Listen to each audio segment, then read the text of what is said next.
I want to hark back to a couple of things that Chris said at the beginning. And I think most importantly is to recognize that California's new accountability system emerged in pretty direct reaction to the accountability system that we had before, which was state-centered, rule-focused, reliant on categorical funding. So the state not only providing the money, but telling districts how to spend it. And I think there was, certainly from the Getting Down to Facts 1 studies and subsequent work, there was a recognition that that system was not going to get us where we needed to go in California. So what we have now, the system that we are now putting in place, emerged in reaction to that system. And I think both its strengths and its weaknesses derive from what went before. So the research that I worked on with Jennifer O'Day and Ben Cottingham focused on California, this system of support, and specifically on county offices of education. And Julie and Shira have talked about some elements, sort of how local districts are expected to improve under this new accountability system, both with the information that they receive from the dashboard and through their engagement with constituencies in their communities. But there was an explicit recognition by the state that districts would not be able to do this on their own, and that they would require support from, well, they would require the support of a system of agencies to drive a process of improvement, to help them take advantage of the information that they were given by the state and to improve the performance of their schools and students. And so that system was provided for in the law, and the question that really arises is whether the system A, exists, and B, is effective. And the answer to both of those questions really at this moment is no. That we have the pieces of a system. We have the California Department of Education. We have 57 county offices of education. We have the California Collaborative for Education Excellence. We have a variety of nonprofit support providers ranging from WestEd to Pivot Learning Partners to others. And we have an emergent set of networks of agencies at various levels, networks of school districts, networks of schools, networks of county offices that are working together to try to support one another. But as we look at this system, there are sort of three big issues.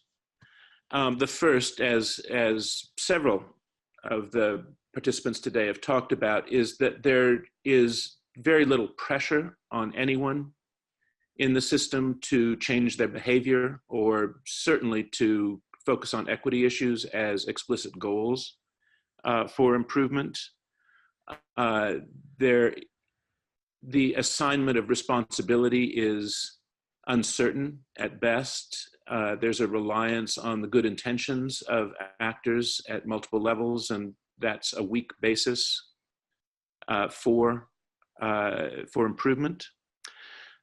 Within the system of support provided for in the LCFF legislation, there's very little assignment of authority and virtually no provision for coordination of action among the multiple agencies in the system of support. So the relationships between, for example, the California Collaborative for Education Excellence and county offices of education are troubled, to say the least. And relationships among counties and between counties and CDE, between CCE and CDE are ambiguous. So getting the various pieces of the system to work together has proven problematic. And in all parts of this new system, there's a lack of capacity. These agencies are supposed to help school districts improve, but they themselves often lack the capacity or the specialized knowledge to provide that kind of assistance. And there are few established mechanisms that would allow them to call on one another or on outside sources of expertise to back up or to complement what they know, what their own internal capacities.